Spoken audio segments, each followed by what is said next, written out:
क्या हो गया भाई? तो चलिए अपनी क्लास को हम स्टार्ट करें।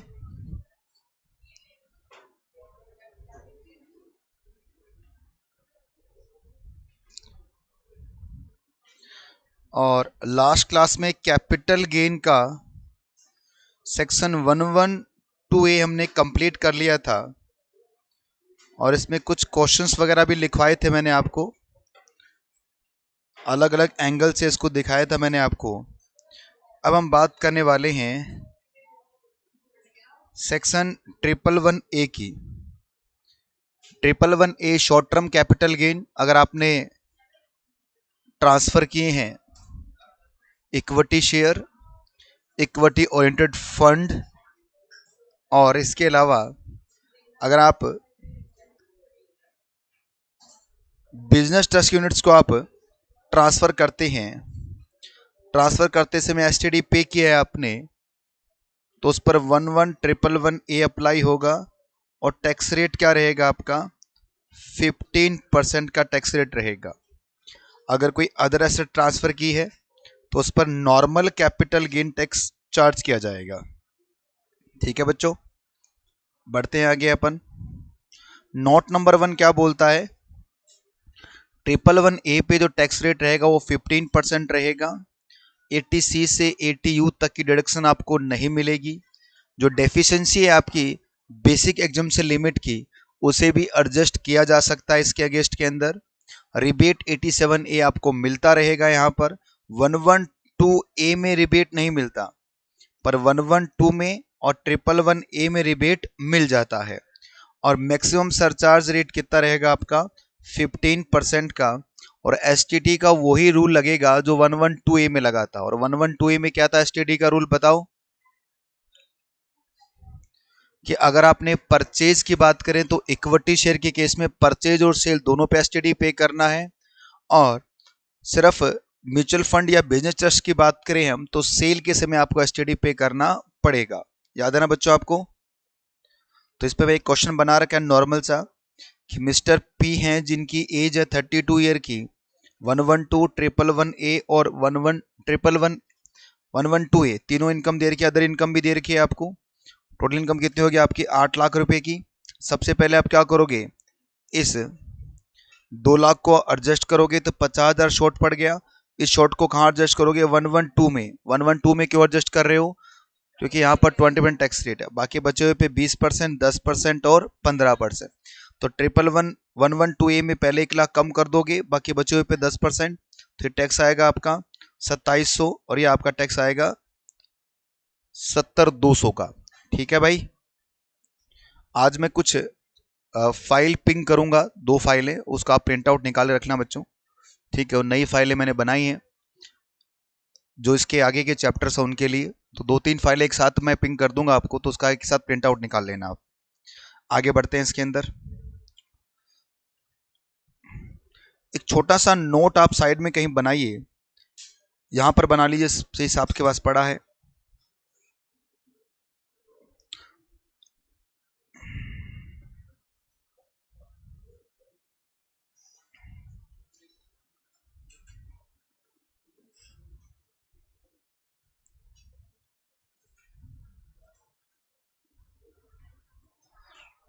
एक में लिखिए 112A, 111A और 115BB। याद आपको बीबी कौन सी थी? विनिंग फ्रॉम लॉटरी वाली बीबी थी बेटा। ये विनिंग फ्रॉम लॉटरी पर आपको 115 के हिसाब से टैक्स देना पड़ता है। तो सबसे पहले अगर रेट की बात करें तो यहां पर टैक्स रेट कितना है, यहां पर कितना है, यहां पर कितना है और यहां पर कितना है। फिर हम बात करें 87A के रिबेट की, यहां मिलेगा, यहां नहीं मिलेगा, यहां मिलेगा और यहां भी मिल जाएगा। फिर हम बात करें बेसिक एग्जम्पशन लिमिट का एडजस्टमेंट, BEL एडजस्टमेंट, यहां हो जाएगा बच्चों, यहां हो जाएगा, यहां हो जाएगा और यहां पर नहीं होगा।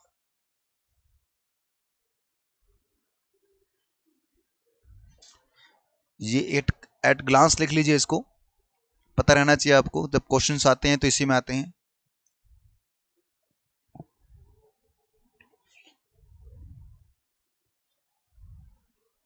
हो गया।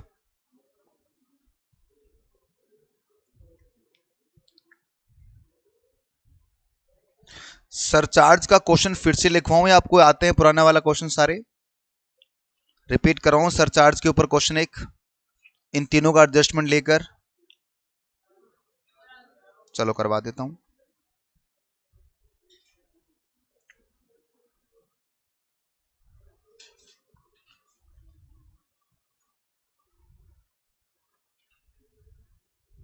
हटा दो ना आप तो।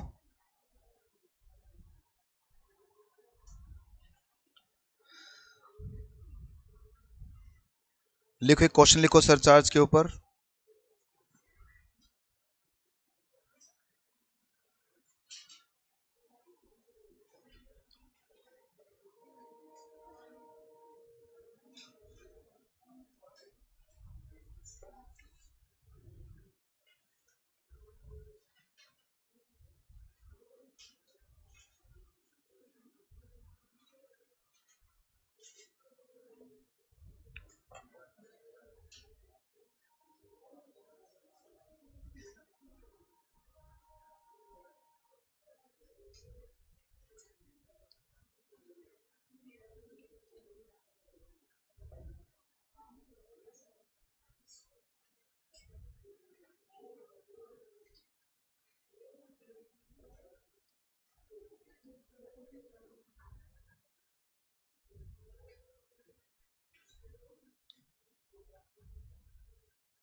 कि एक मिस्टर पी हैं जो रेजिडेंट है, एज 44 ईयर की है उनकी, और 112 ए 3 लाख रुपए का, 112 आपका 1 लाख रुपए का, 111 ए 1,50,000 का, और पीजीपी की इनकम है 450 लाख रुपए की।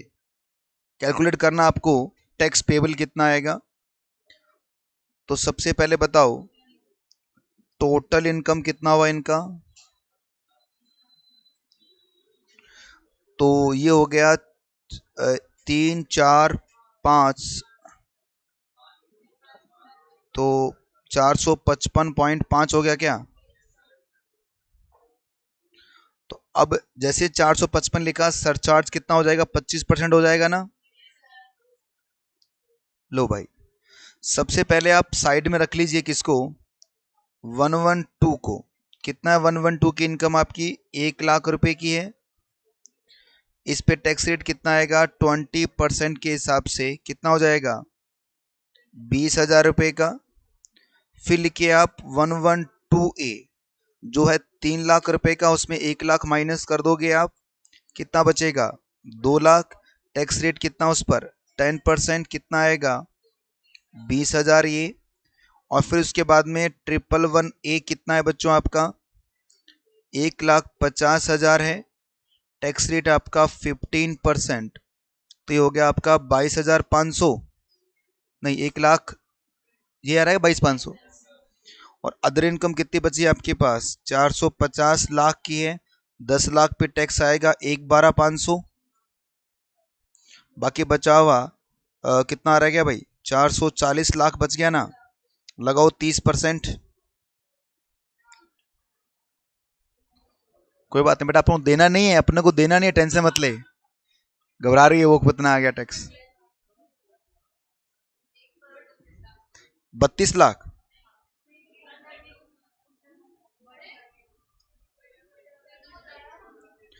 440 का, तो ठीक है, तो कौन सा टोटल लगाओ इसका, 1,33,00,000, 12,500। अब लगेगा सरचार्ज। सरचार्ज बताओ कितना है, देखा जाए इनकम कितनी आ रही है आपकी, तो 25% सरचार्ज रेट हो गया। तो इस पर जो सरचार्ज आएगा वो आएगा 25%, इस पर मैक्सिमम 15, इस पर मैक्सिमम 15, और इस पर 25%। इन सब का टोटल करोगे आप सरचार्ज लगाने के बाद, जोड़ देना सरचार्ज इसके अंदर, और जो टोटल आएगा उस पर क्या जोड़ोगे आप, 4% सेस जोड़ दोगे।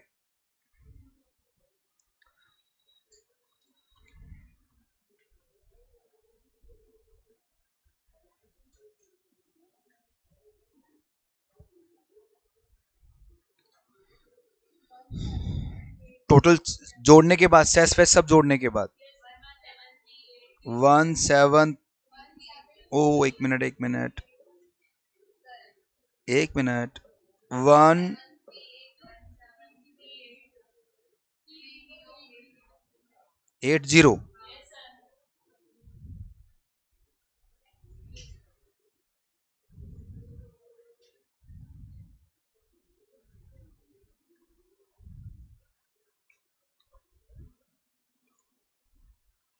चेक कर लिया ना सबने?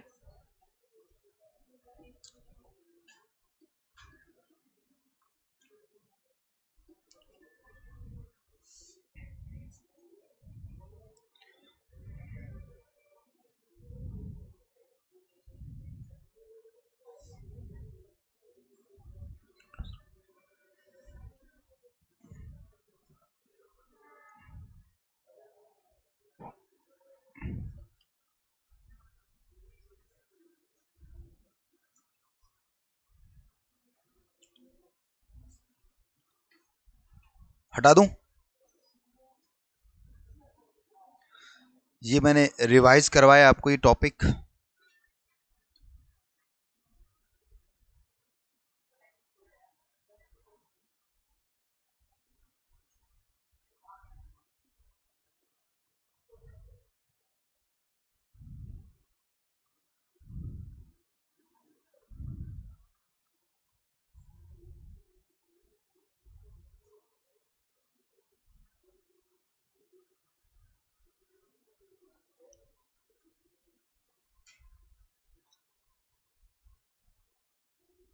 अब मैं आपको कुछ ऑनलाइन दिखाना चाह रहा हूं बच्चों। हो गया? आप चाहो तो उसका प्रिंट आउट निकाल के रख लेना, क्योंकि इंस्टीट्यूट वहां से काफी क्वेश्चन पूछ लेता है बहुत बार।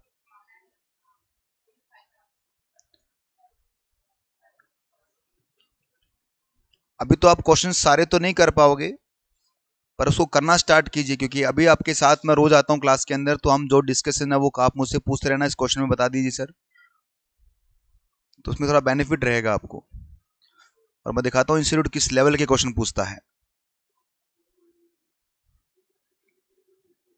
तो इसका मतलब मुझे अब चलना पड़ेगा इंटरनेट पे। आप यहाँ लिखेंगे ICAI, फिर आप जाएंगे यहाँ पर हैप्पी CA डे बच्चों। किसी ने, बाकी सब क्लासों में विश हुआ है मुझे, आप लोगों ने विश तक नहीं किया, क्यों भाई? क्या आप CA स्टूडेंट नहीं है क्या? देखो, पता चला कहां से लिया मैंने ये हमारा BOS नॉलेज पोर्टल है। इसमें चलो इंस्टीट्यूट की वेबसाइट पे गए आप, चलो एक मिनट, उसमें BOS पोर्टल आएगा। अब इसके अंदर आपको पेपर नंबर, इंटरमीडिएट में जाएंगे और इंटरमीडिएट में पेपर नंबर 4 पे जाएंगे आप। पेपर नंबर 4 जो आपका होगा उसमें आपको MCQ और केस बुकलेट मिलेगी ऐसे। यहाँ पर देखो 214 पेज का है। बहुत सारे बच्चे बोलते हैं सर MCQ प्रैक्टिस के लिए कोई क्वेश्चंस वगैरह मुझे बताओ। ठीक है, जरूरत क्या है मेरे मेरे से पूछने की? यहाँ पर है ना, देखो ये कर लो वही बहुत है आपके लिए। कोई भी क्वेश्चन निकालते हैं वैसे बीच में से।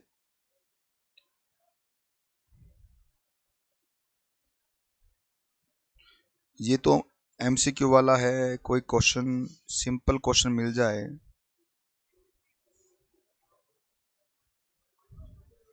ये पूरा मिक्स होके आता है ना क्वेश्चन, इसलिए हम एक साथ पूरा क्वेश्चन नहीं कर पाएंगे।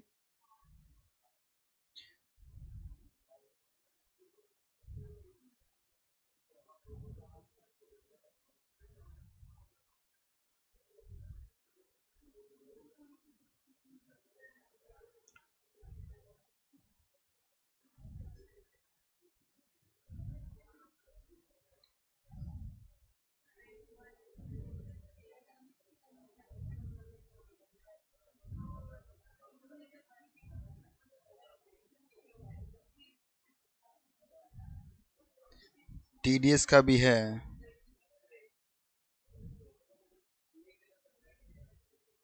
हाँ जी,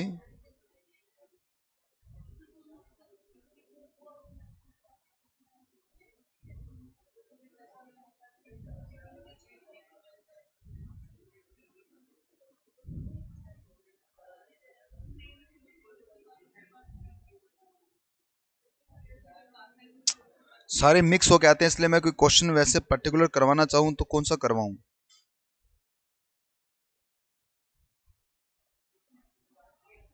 ये देखो, ये वाला करके देखते हैं। एक क्वेश्चन करा रहा हूँ, वैसे ही मैं सारे नहीं करेंगे अपन। मिस्टर, नाम है अजीब सा ये,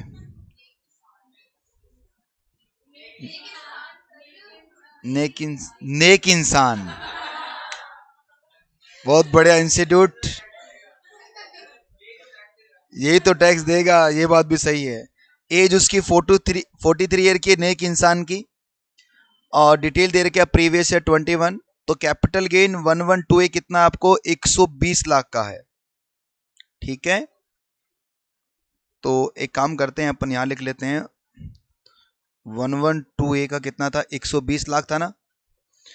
कैपिटल गेन 111A कितना आपका 110 लाख का। अदर इनकम 520 लाख की है। आपको कैपिटल गेन टैक्स लायबिलिटी बतानी है उस नेक इंसान की। टोटल इनकम कितना हो गया, जरूरत ही नहीं, यहीं से कर लेते हैं बेटा। इस पर 1 लाख माइनस करोगे पहले आप, तो 119 का कर दो आप 10%। इस पे तो पूरे पर 15% लगा दो, कितना आ रहा है 11,90,000। इस पर कितना आएगा 15% के हिसाब से 16,50,000। दोनों का टोटल कर लो,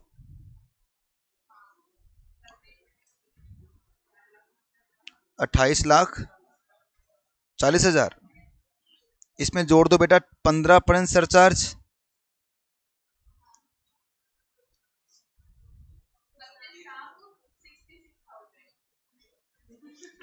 और ये 520 लाख है।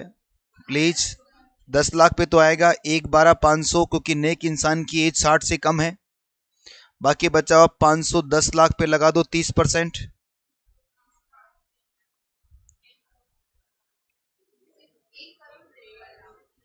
53 लाख। टोटल लगाओ कितना हुआ, 1 करोड़। अब इन दोनों को जोड़ो और इसमें जोड़ दो 4% सेस, ये आएगा टैक्स। सचा नहीं लगा इसमें, तो 37% कौन लगाएगा, यस सर नहीं लगाओ पहले।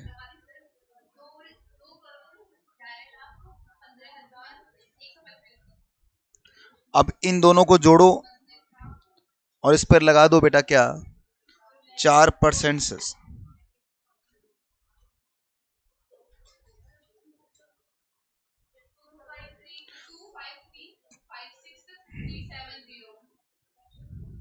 ढूंढो कहाँ है, ये रहा।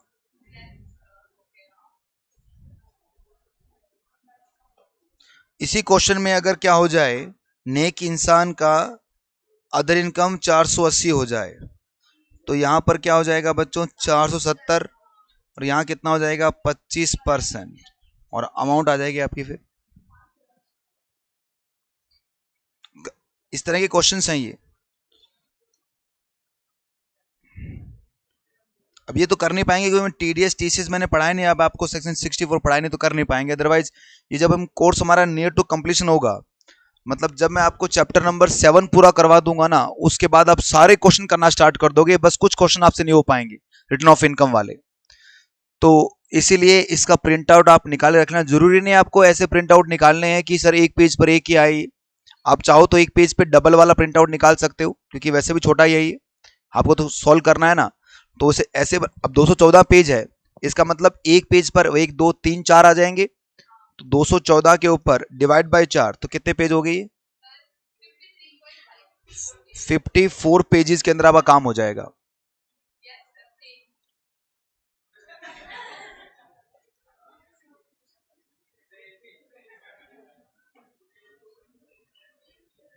हैप्पी सीडे भाई आपको इसलिए दिखाया मैंने क्योंकि ऐसे क्वेश्चंस एग्जाम में पूछते, इन्हीं में से कोई क्वेश्चन पूछेगा बेटा एमसीक्यू लेवल पे जो क्वेश्चन है।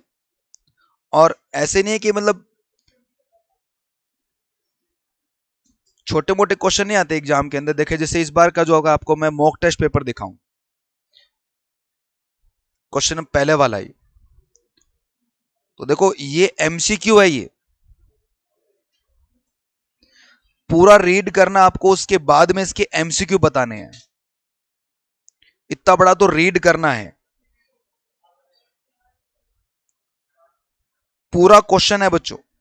इस पूरे क्वेश्चन को आप रीड करेंगे पहले और फिर इसके एमसीक्यू बताने हैं आपको। नहीं मुश्किल नहीं, ऐसे मत सोचना बहुत मुश्किल है, कुछ ऐसा कोई मुश्किल नहीं है। ये भी नहीं कर पाओगे आप, कढ़ाई नहीं, ये क्या है, ये तो कर दोगे आप। चलो भाई ओके दिखाओ। प्रीवियस ईयर 21-22 में ए ने ट्रांसफर की following assets, house property transfer की है, नहीं कर पाओगे क्योंकि इसमें कैपिटल गेन स्कीम आ रही है बेटा। रुको एक मिनट, यही तो मजेदार चीजें हैं।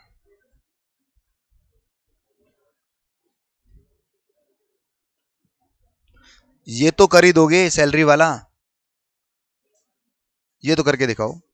बेसिक सैलरी दे रखी है राज की कितने की, 1,15,000 रुपए पर मंथ के हिसाब से। तो 1,15,000 पर मंथ है बच्चों, मल्टीप्लाई 12 हो जाएगा, बेसिक सैलरी आ गई। और डीए उसको मिलता है 30% ऑफ बेसिक सैलरी, जो फॉर्म ऑफ रिटायरमेंट बेनिफिट है। तो इसका 30% आ गया डीए। पहले बताओ बेसिक सैलरी कितनी है आपकी टोटल, 80,000 हो गया। और डीए कितना आ गया उसका, चलो भाई मिस्टर राज, रुक पूरा तो करने दो। कंट्रीब्यूट करे 20% ऑफ बेसिक सैलरी का पेंशन स्कीम के अंदर जो रेफर्ड है एटीसीसी के अंदर। एनपीएस याद होगा आपको, सैलरी में पढ़ा आपने। तो अब कितना होगा, बेसिक सैलरी का क्या कंट्रीब्यूट, तो एम्प्लॉयर वाला ऐड करते हो पूरा का पूरा आप, है ना। बताओ कितना आएगा अब, 20%।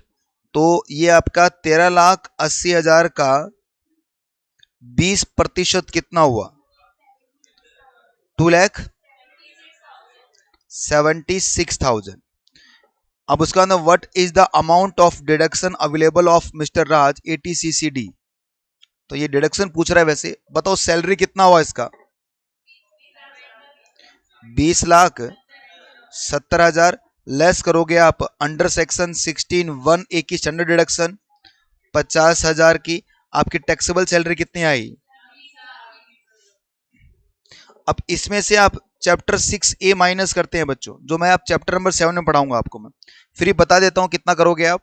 पहले तो आएगा आपका एटीसीसीडी 1 का डिडक्शन आएगा, जो कितना होगा, 1 का होगा। एम्प्लॉय का कंट्रीब्यूशन कितना है, 2,76,000।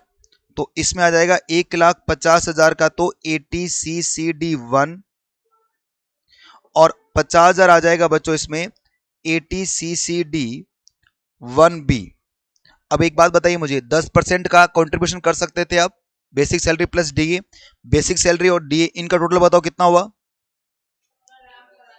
17,94,000।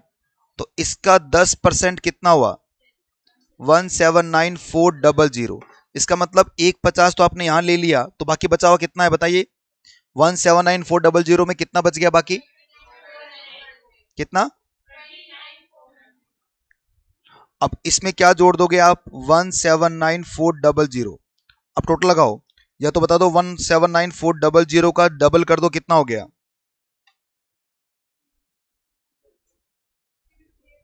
358।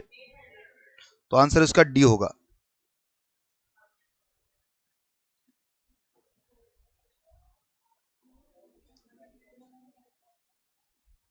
ये सैलरी में पढ़ा था आपने, वो चीजें हैं, ठीक है।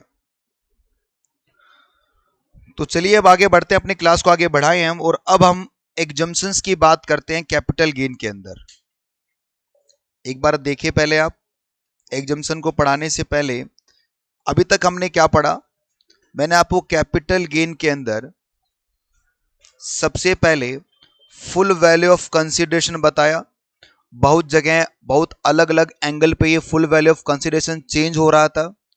फिर इसमें से हमने ट्रांसफर एक्सपेंस माइनस किए, एसटीडी इसमें नहीं आता, पता है आप लोगों को, ये क्या बना आपका। और फिर इसके बाद में तो इंडेक्स कॉस्ट ऑफ एक्विजिशन या कॉस्ट ऑफ एक्विजिशन माइनस किया, या इंडेक्स कॉस्ट ऑफ इंप्रूवमेंट और कॉस्ट ऑफ इंप्रूवमेंट माइनस किया। इस पर तो हमने पूरा का पूरा कैपिटल गेन देखा जाए तो इन्हीं पर डिपेंडेंट है पूरा का पूरा। ये क्या आ गया बेटा आपका? कैपिटल गेन आ गया था। अब टैक्स किस पर देना है? देखिए, इस पर टैक्स नहीं देना होता, इसमें से आप माइनस क्या करते हो? एग्जम्पशंस माइनस करते हो कैपिटल गेन की। ठीक है, एग्जम्पशंस माइनस करो कैपिटल गेन की।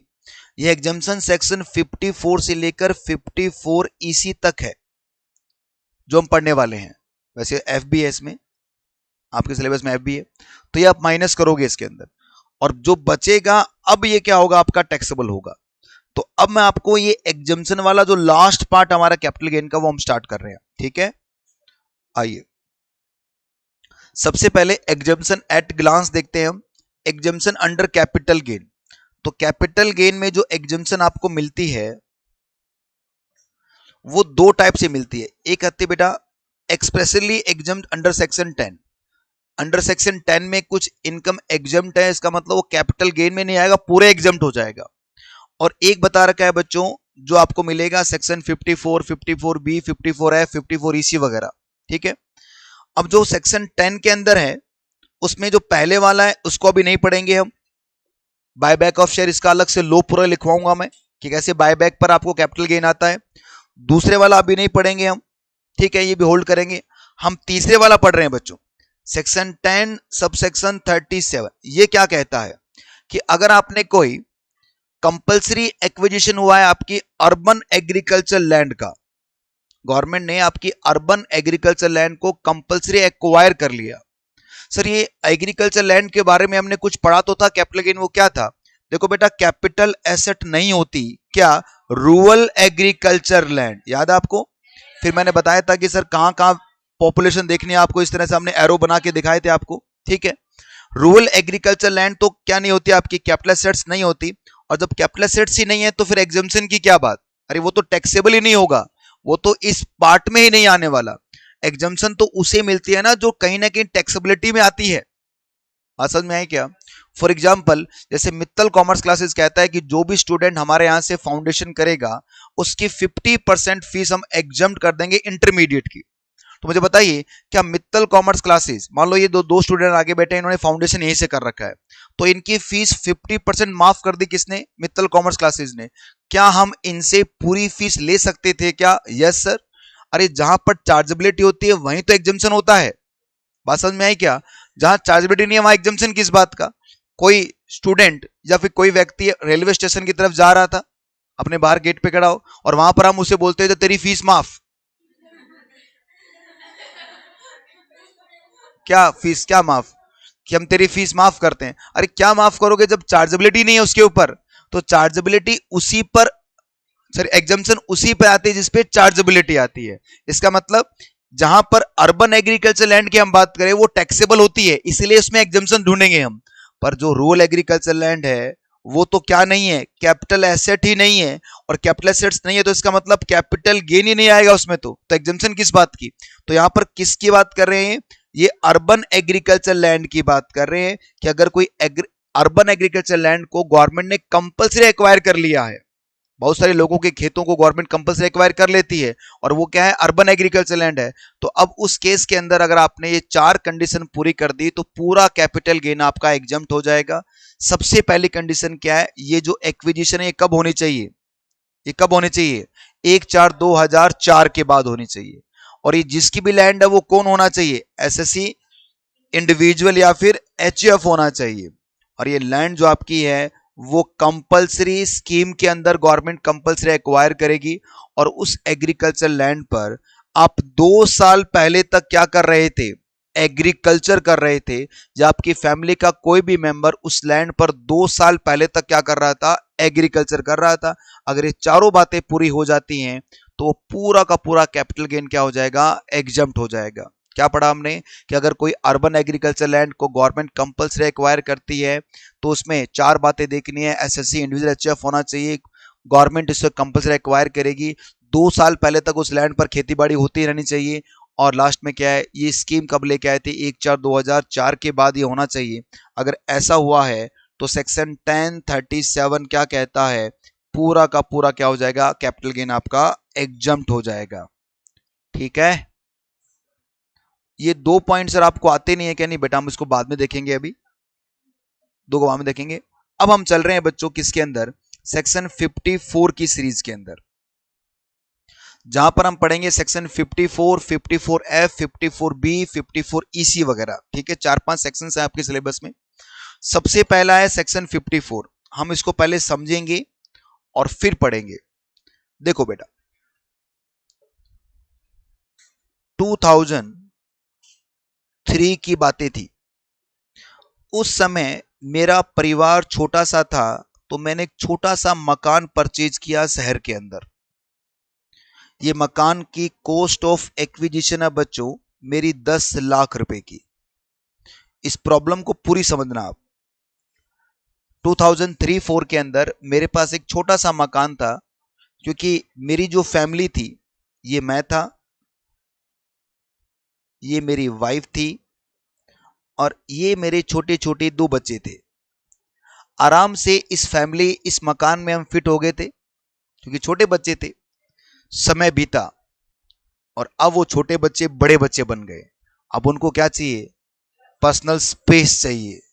पापा आप नहीं समझोगे, कुछ बातें होती हैं। ठीक है भाई पुत्र, ये मकान छोटे पड़ने लगा, मकान छोटा पड़ने लगा, तो मेरी वाइफ ने कहा एक काम करते हैं, हमारे पास इतना पैसा तो नहीं है, क्योंकि हमने इस मकान को आज से 20 साल पहले परचेज किया है। आज ये मकान शहर के बीच में आ चुका है, 20 साल में शहर भी तो बड़ा हो गया।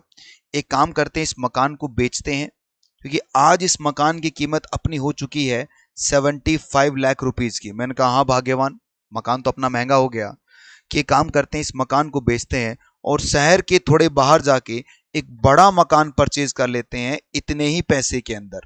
बड़ा मकान, बच्चों को क्या मिल जाएगा, स्पेस भी मिल जाएगा।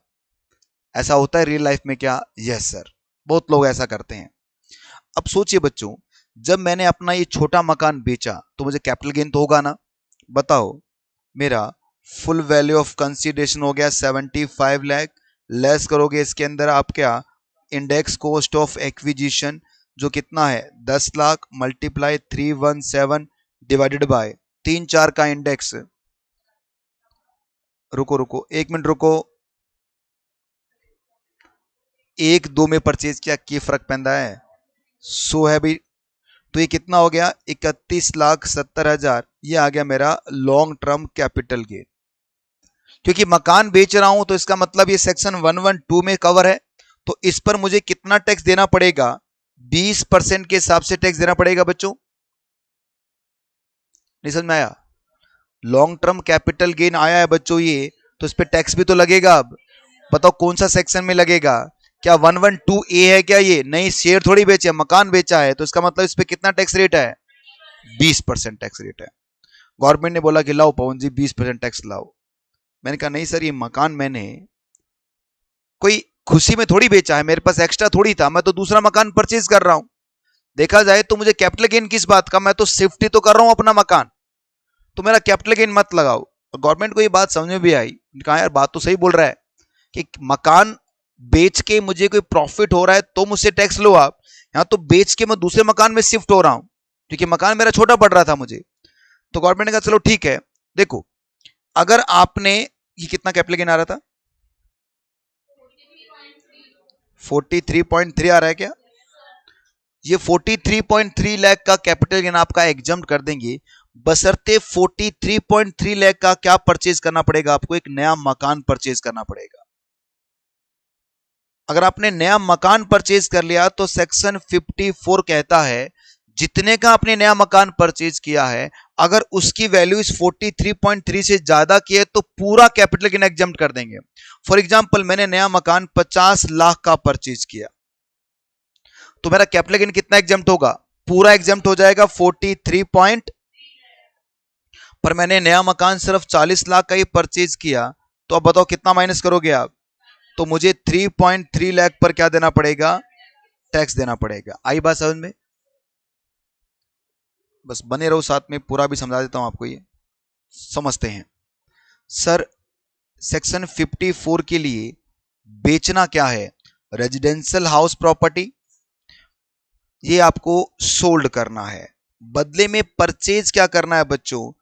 दूसरी रेजिडेंशियल हाउस प्रॉपर्टी। जितने की आपने दूसरी रेजिडेंशियल हाउस प्रॉपर्टी परचेज की है, उतने का आपको क्या मिलेगा? सेक्शन 54 का एग्जम्पशन मिल जाएगा। यहां तक बात समझ में आई आपको? अब प्रैक्टिकली सोचो, मकान खरीदना कोई एक दिन का काम थोड़ी है, टाइम लगता है भाई। हो सकता है मुझे खरीदना नहीं हो, मुझे बनवाना हो अपना मकान, तो क्या एक दिन में 2 महीने में बन जाता है मकान? क्या टाइम लगता है। तो गवर्नमेंट ने मुझे खूब सारा समय दिया है। गवर्नमेंट कहती है देखो पवन जी, आपको बदले में एक नया मकान परचेज करना है। मैं कहा बिल्कुल। मैंने कहा सर कब तक परचेज करना है? कह रहे हैं कि सर जो भी आपका कैपिटल, जिस दिन आपने अपना पुराना मकान बेचा, मतलब जो आपका ओल्ड हाउस है, ओल्ड रेजिडेंशियल हाउस, ये उसकी डेट ऑफ ट्रांसफर है। डेट ऑफ ट्रांसफर, ये डेट है बच्चों। या तो इस डेट से 1 साल पहले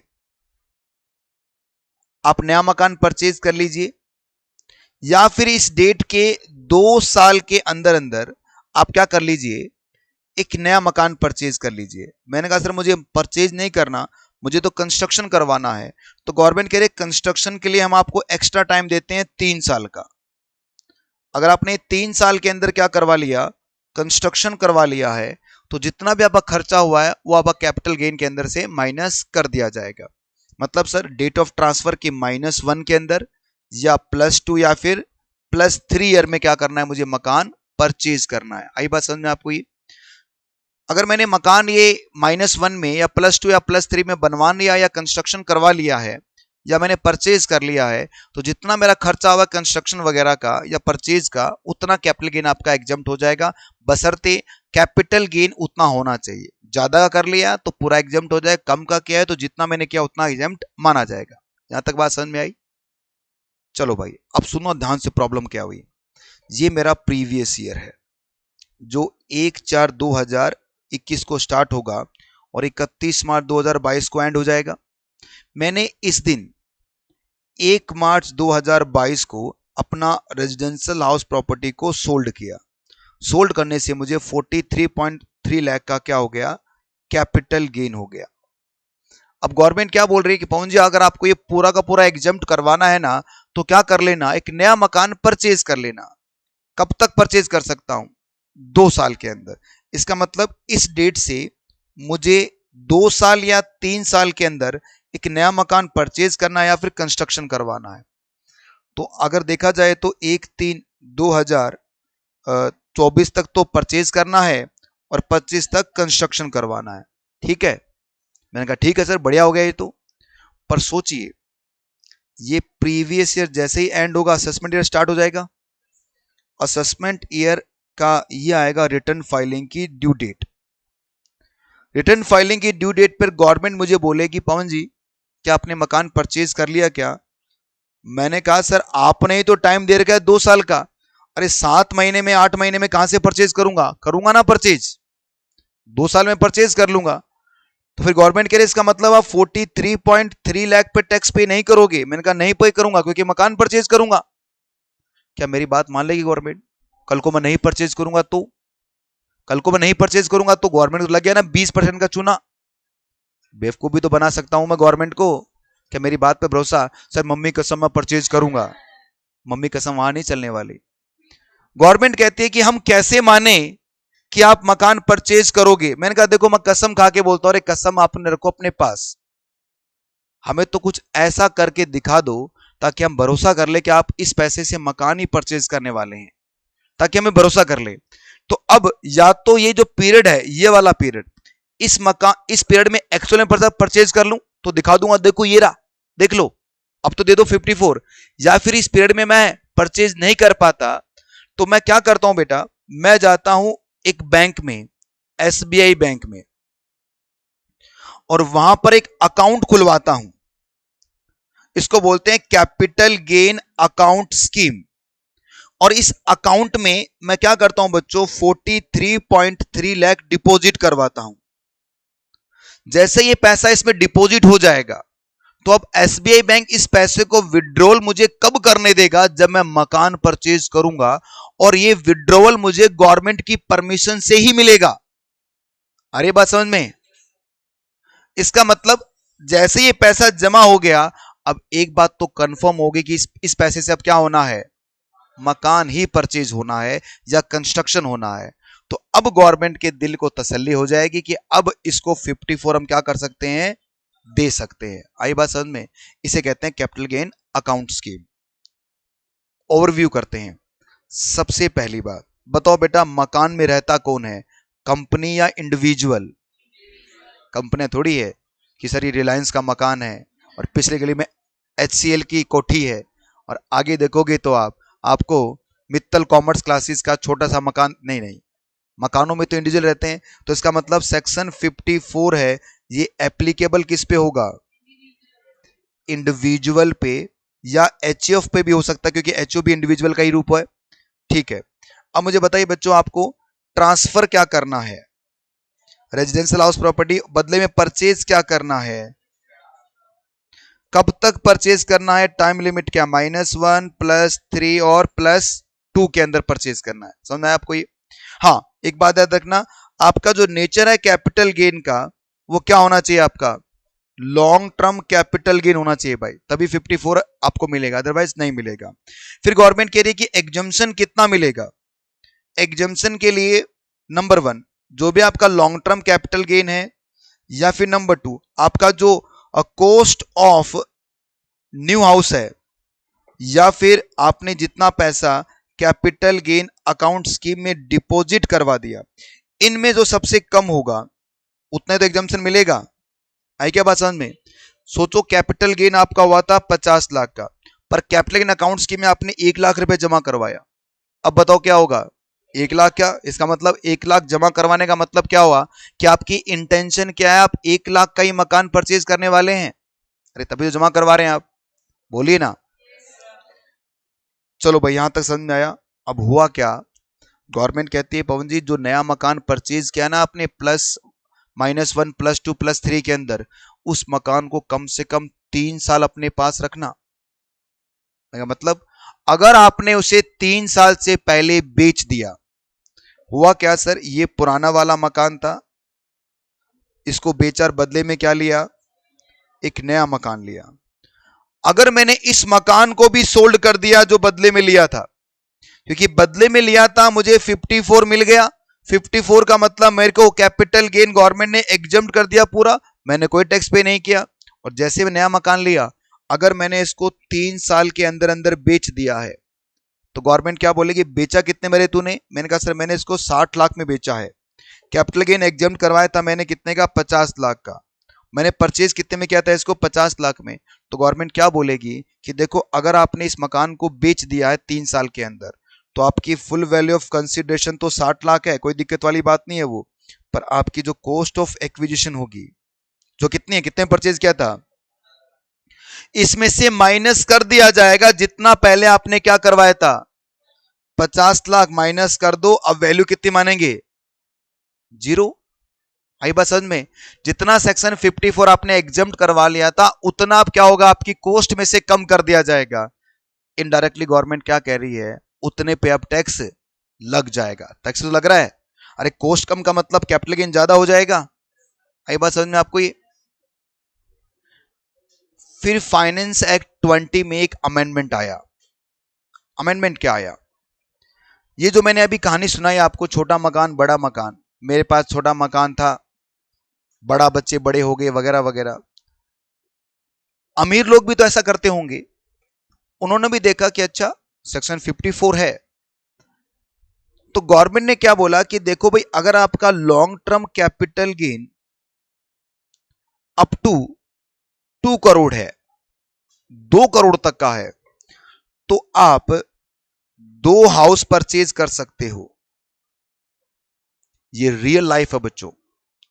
गवर्नमेंट को पता आदमी अपना, देखो जैसे मान लो मेरे 2 बेटे हैं, बड़े हो गए दोनों के दोनों, दोनों की मैंने शादी कर दी, अब दोनों की बहुएं आपस में लड़ेंगी वो कहता है पापा ये मकान मुझे दे दो, वो कह रहा है ऊपर वाले मकान में, अब दिक्कत आएगी ना। तो मैं मेरी वाइफ बात कर रहे थे, क्या करें, अभी दोनों तो लड़ते हैं। तो वाइफ ने कहा एक काम करते हैं, अपने इस मकान को बेचते हैं और इन दोनों के लिए 2 मकान खरीद लेते हैं, दोनों के लिए 2 मकान खरीद लेते हैं।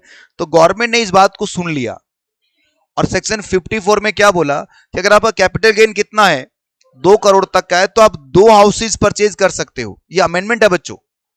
पर यदि 2 करोड़ से ज्यादा का कैपिटल गेन आपके पास, तो हाउसेज कितने परचेज करोगे? सिर्फ एक ही हाउस परचेज करोगे आप। पर हां, कैपिटल गेन 2 करोड़ तक का है और 2 हाउस आपने परचेज कर लिए हैं, तो अब क्या होगा बच्चों, अब इसके बाद फ्यूचर में आपको सेक्शन 54 कभी भी नहीं मिलेगा। अब नहीं मिलने वाला, क्योंकि आपने 54 यूज कर लिया पूरा। हाँ, कैपिटल गेन 2 करोड़ का था, आपने एक ही हाउस परचेज किया है, तो एक और परचेज कर सकते हो आप, 54 फिर मिल जाएगा आपको। पर यदि दोनों का दोनों परचेज कर लिए हैं, तो फिर आपको 54 कभी नहीं मिलेगा। पर इनको मिलता रहेगा बच्चों। इस मकान को बेच दिया, फिर दूसरा ले लिया, फिर बेच दिया, फिर दूसरा ले लिया, चलता रहेगा। 54 बेचते रहो, लेते रहो, बेचते रहो, लॉन्ग टर्म होना चाहिए, बाकी कंडीशन पूरी करते रहो आप। आई क्या बात समझ में आपको? सेक्शन 50, हाँ जी, हाँ, कभी नहीं मिलेगा, लाइफ में एक बार ही मिलेगा 54, अगर आपने दोनों हाउस ले लिए तो।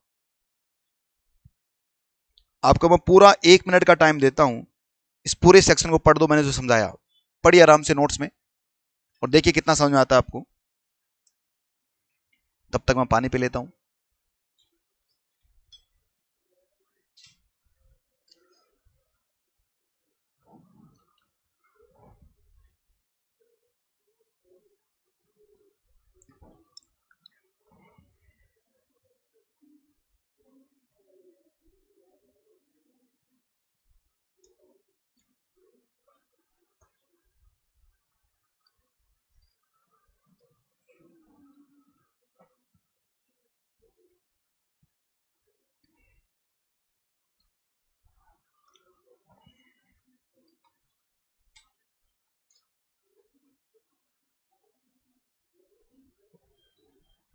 पढ़ा बेटा?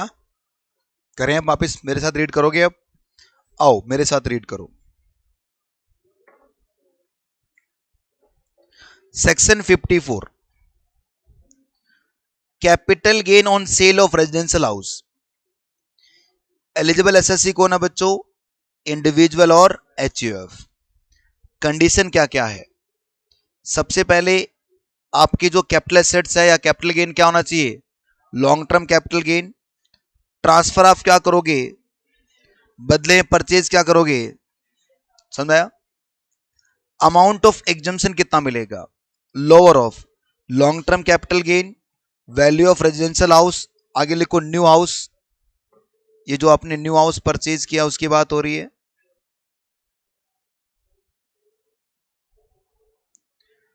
और पॉइंट नंबर 3 में क्या लिखा हुआ है? अमाउंट डिपॉजिट किया CGAS, capital gain account scheme, पूरा नाम लिख लेना भाई।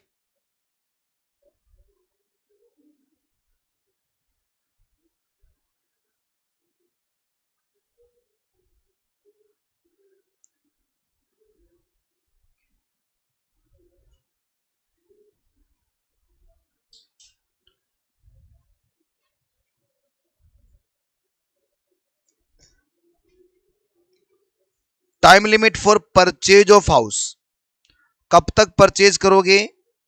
ये आपका date of transfer of old house है उसके -1 बिफोर 1 ईयर, और 2 ईयर में परचेज करने के लिए है, और 3 ईयर में कंस्ट्रक्शन करने के लिए।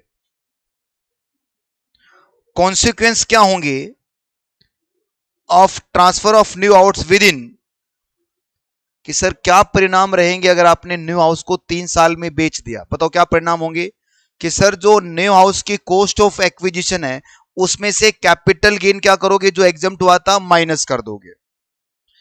If new assets transferred before 3 years from the date of acquisition oblique construction, then cost of assets will be reduced by capital gain exempted earlier। आई क्या बात समझ में, बोलो ना। अब यहां पर एक नोट लिखा है मैंने, where the amount of capital gain exceed कर जाए कितने से, 2 करोड़ से, तो आपको एक हाउस परचेज करना है, can be purchase oblique construction period क्या, -1 +2 +3, समझते हो ना, -1 +2 +3 डज नॉट एक्सीड कितना, और अप टू 2 करोड़। अगर पूरा 2 करोड़ भी है तो आपको क्या करना है बच्चों, 2 हाउस आप परचेज कर सकते हो।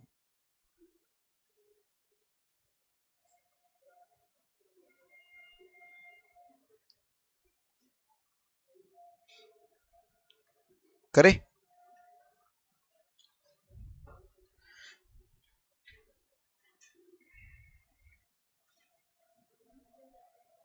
देखो कॉस्ट ऑफ एक्विजिशन है मेरे इस क्वेश्चन के अंदर 15 लाख रुपए की, डेट ऑफ परचेज है 1/6/94 की, एफएमबी दे रखी है, एचडीवी दे रखी है 20 और 25 लाख की। इस मकान को मैंने 1/1/2021 में बेचा है बच्चों, मतलब प्रीवियस ईयर 2021 में सोल्ड कर दिया। कितने बेचा है, 1.5 करोड़। ट्रांसफर एक्सपेंस कितना बच्चों, 2 लाख का। और परचेज क्या किया मैंने 1/12/2021 को, दूसरा हाउस कितने में, 75 लाख में। कैपिटल गेन बताना है कितना आएगा, कैपिटल गेन सबसे पहले बताओ प्रीवियस ईयर कौन सा होगा, ये 2021 ही तो होगा, क्योंकि बेचा कौन से ईयर में आपने, 2021 में।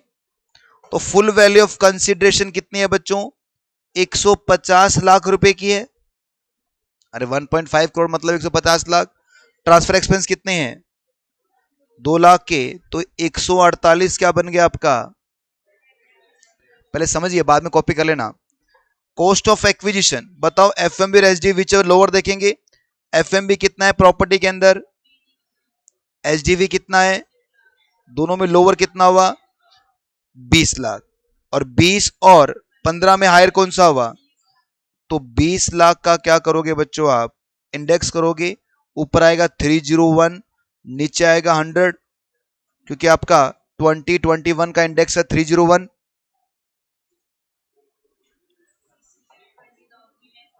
6.2 लाख हो गया, ये सब लाखों में चल रहा है मामला। तो लॉन्ग टर्म कैपिटल गेन कितना आया, 87.8। और अब नया मकान कितने परचेज किया आपने, 75 लाख में, तो कितना आ गया, ये आ गया आपका लॉन्ग टर्म कैपिटल गेन।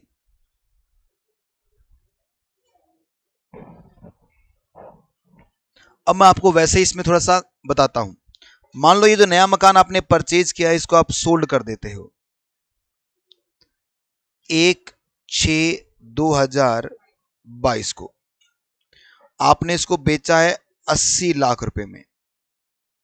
अब बताओ बेटा क्या होगा, फुल वैल्यू ऑफ कंसिडरेशन या प्रीवियस ईयर 22-23 हो जाएगा, लेस करोगे आप कॉस्ट ऑफ एक्विजिशन। बताओ मकान कितने परचेज किया, माइनस कैपिटल गेन कितना एग्जाम करवाया है, कॉस्ट क्या हो गई, ये पूरा क्या बनेगा आपका कैपिटल गेन बन जाएगा। कौन सा बनेगा, normal short term capital gain.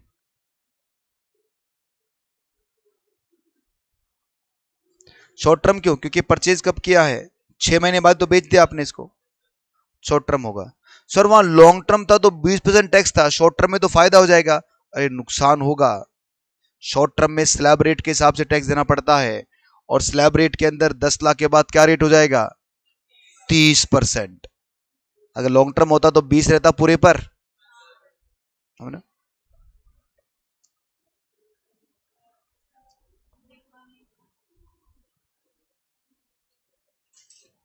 लिखा नहीं आपने? करते क्या हो तुम रे? ओके, लिखो।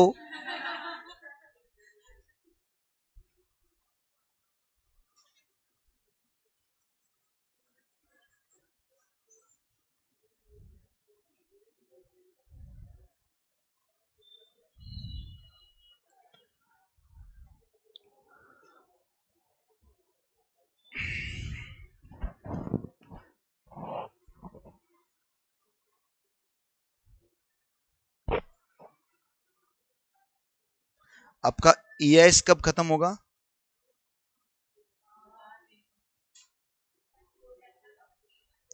दो चैप्टर बाकी है। ऑडिट कब हो रहा है?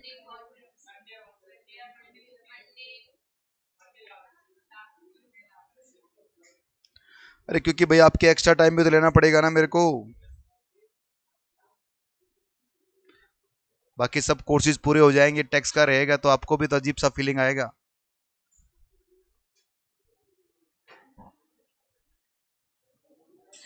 दो चार चैप्टर तो मैं आपको जीआई 5 के साथ करवा दूंगा जीएसटी का, ताकि हमारा वो वहां कवर हो जाए। बाकी जीएसटी जो रह गया आपका वो यहाँ पर करवाना ही है मुझे। और कोई लिंकेज होगा तो टेंशन मत लो, मैं बैठा हूँ, मैं सब समझा के चलूंगा बेटा, ठीक है। वैसे लिंकेज है भी नहीं, वो चैप्टर अलग है पूरे के पूरे।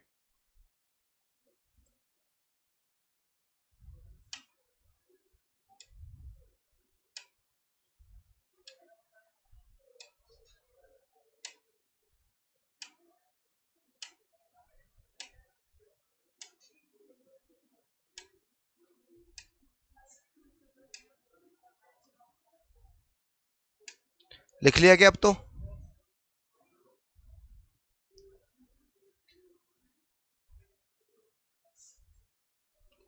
आइए अब आगे बढ़ते हैं। बच्चों, हर एक पर्सन की लाइफ में एक सपना होता है कि वो अपना खुद का मकान बनाए या परचेज करे। जब आप भी बड़े हो जाओगे, वैसे बड़े तो हो चुके हो आप, बड़े मतलब से कमाने वाले हो जाओगे,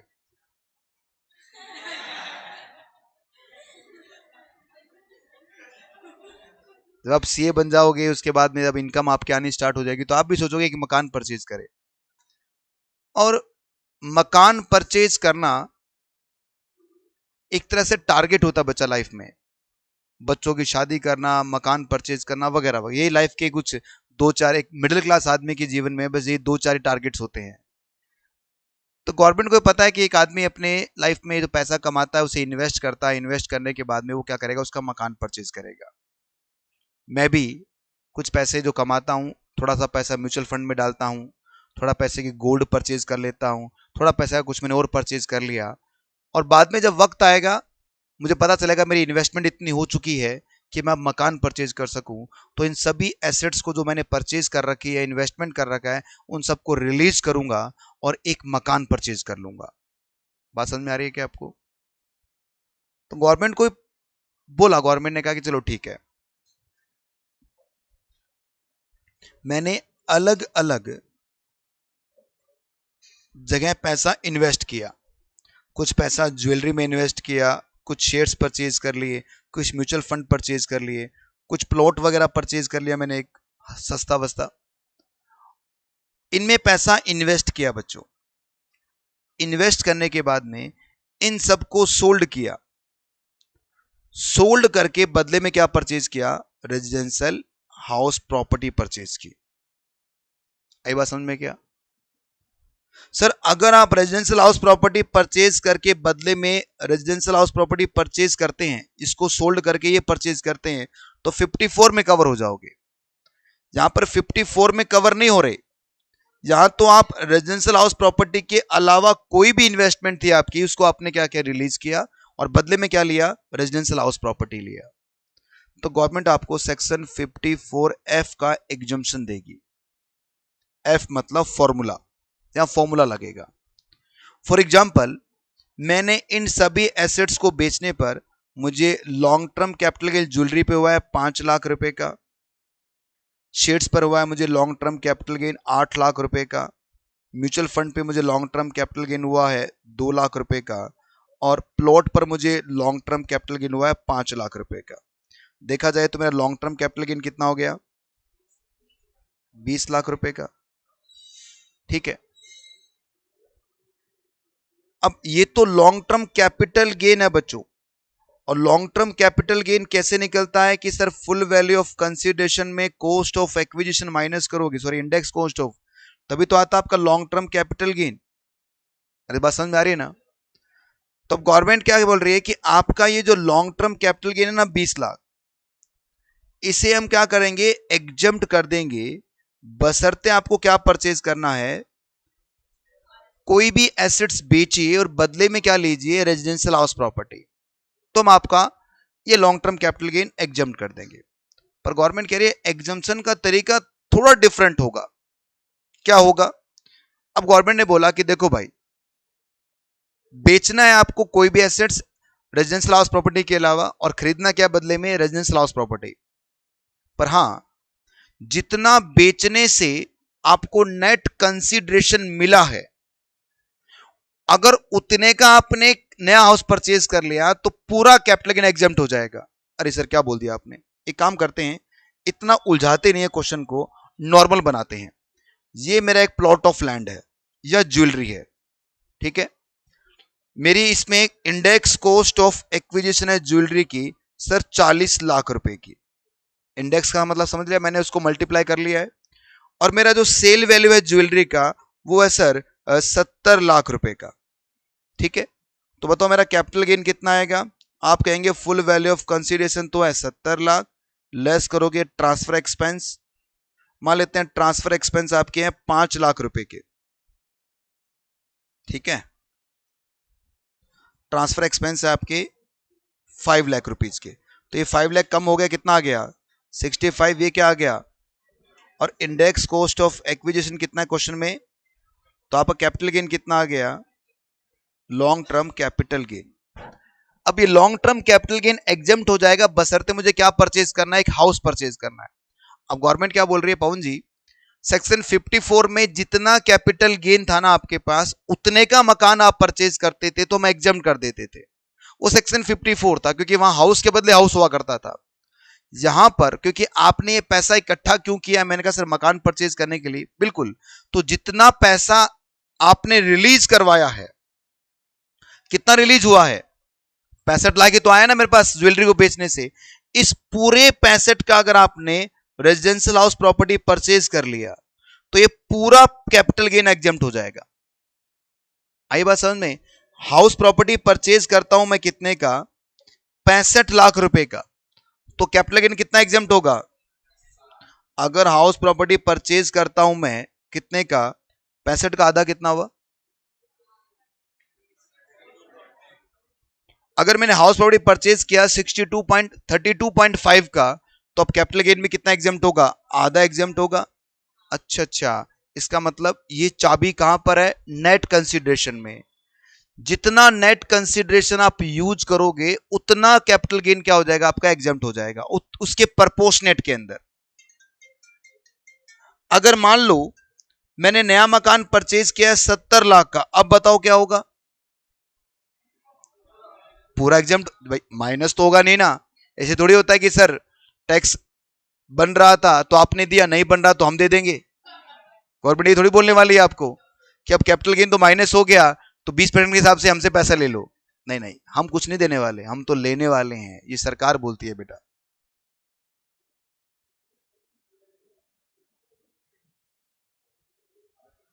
ठीक है, बोलो ये फॉर्मूला क्या बन रहा है? एक बार ट्राई करें क्या? ये 32.5 मानते हैं नया मकान का, तो लॉन्ग टर्म कैपिटल गेन कितना आपका? 25 लाख मल्टीप्लाई नया मकान कितने परचेज किया आपने? 32, और नेट कंसीडर कितना आपका? तो ये आ रहा है क्या बेटा आपका? 12.5। चेक करो, तो ये बन गया फॉर्मूला आपका। आइए इसको अब लिख लेते हैं, क्या formula? Long term capital gain multiply ऊपर क्या आएगा? New house divided by net consideration. रट्टा मारना पड़ेगा क्या? मत मारना बच्चों, याद रखना मैंने कैसे बताया था आपको।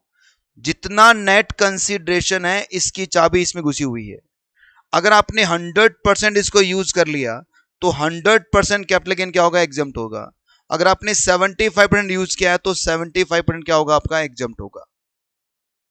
ठीक है सर। इसका मतलब अंडर सेक्शन 54F की बात करूं मैं तो मुझे सोल्ड क्या करना है? एनी एसेट अदर देन बताओ क्या? Residential house property. परचेज क्या करना है? Residential house property. Sir residential house property अगर मैं बेचूं तो 54 में चले जाओगे आप। अरे 54F के लिए कुछ भी बेचो, किसको छोड़ते हुए? रेजिडेंशियल हाउस प्रॉपर्टी को। अब कब तक परचेज करना है? टाइम लिमिट क्या है? अरे एक बात बताओ भाई, टाइम लिमिट 54 में क्या थी? यहां भी यही है। कैपिटल गेन अकाउंट यहां पर भी है क्या? यहां भी है। सर मुझे बताइए कैपिटल गेन एग्जम्पशन क्या है? जो आपने कैपिटल गेन अकाउंट स्कीम के अंदर पैसा जमा करवाया, या फिर आपका लॉन्ग टर्म कैपिटल गेन, या फिर आपका जो फॉर्मूला बना के जो आपने निकाला वो, इनमें जो सबसे लोअर होगा वो क्या हो जाएगा? आपका एग्जम्प्ट हो जाएगा। आई क्या बात समझ में? अब एक बात और, वहां अगर 3 साल के अंदर मकान को आप बेच देते हो जो नया परचेज किया तो क्या होता था? कॉस्ट में से कम हो जाता था। यहां अगर आप उसे 3 साल में बेच देते हो, क्योंकि कॉस्ट में से कम करने के लिए प्रपोर्शनेट हो गया है, इसलिए गवर्नमेंट क्या बोल रही है? यार यार ये तो गड़बड़ हो गया, एक काम करो, जितना सेक्शन 54F पहले क्लेम किया था उतना आप क्या हो जाएगा? टैक्सेबल हो जाएगा। 2021-22 में मैंने 54F क्लेम किया था 50 लाख रुपए का। अब मैंने 22-23 में उस मकान को बेच दिया, तो अब ये क्या होगा? 50 लाख टैक्सेबल हो जाएगा। बोलिए ना।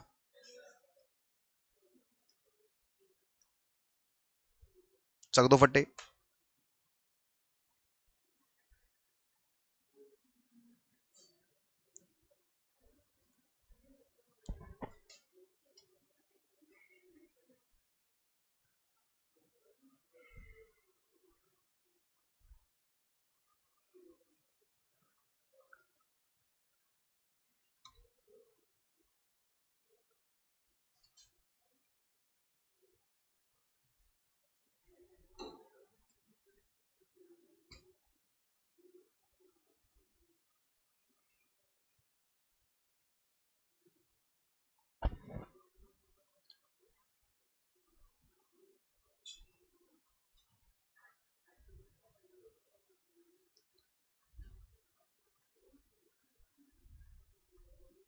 हाँ भाई, कोई ऐसी बात जो समझ में नहीं आई इसके अंदर? हाँ जी।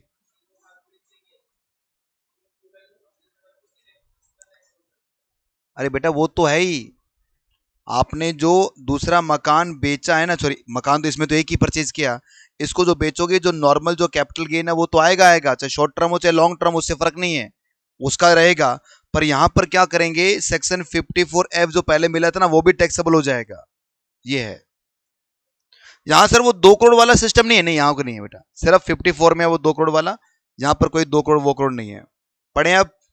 देखो section 54F, exemption of capital gain in case of investment in SSC कौन होगा? Individual HUF. Type of capital gain कितना होगा? ट्रांसफर करोगे एसेट्स आप, any assets other than, purchase क्या करोगे? New assets, new residential house purchase या construction करवाया आपने। टाइम लिमिट फॉर परचेज या कंस्ट्रक्शन ऑफ हाउस कितना होगा बच्चों? सेम टू सेम कौन सा है? 54 वाला, मतलब -1 +2 और +3। एग्जम्पशन ऑफ कैपिटल गेन कितना मिलेगा आपको? एग्जम्पशन कितना है बच्चों? Long term capital gain multiply क्या हुआ? Divide by net consideration.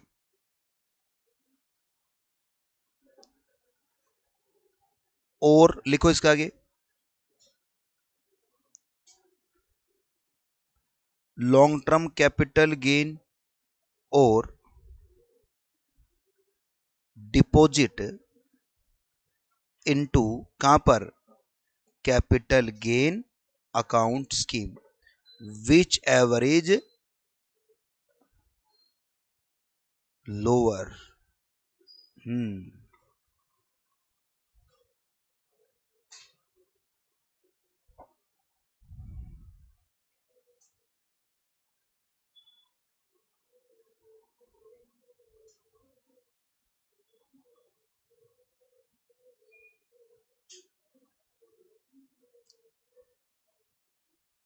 हो गया, एक ये रहा, एक ये रहा और एक ये रहा, इन तीनों में जब से लोअर होगा वो एग्जम्प्ट हो जाएगा। 7 नंबर पॉइंट पढ़िए।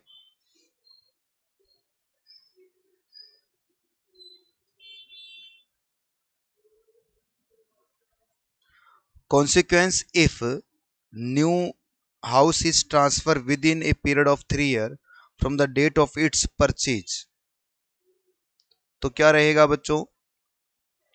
कैपिटल गेन जो आपने एग्जम्प्ट किया अर्लियर वो सेक्शन 54 में टैक्सेबल हो जाएगा लॉन्ग टर्म कैपिटल गेन। इस क्वेश्चन को करने से पहले मैं आपको करवाऊंगा हमारे मॉड्यूल का एक क्वेश्चन।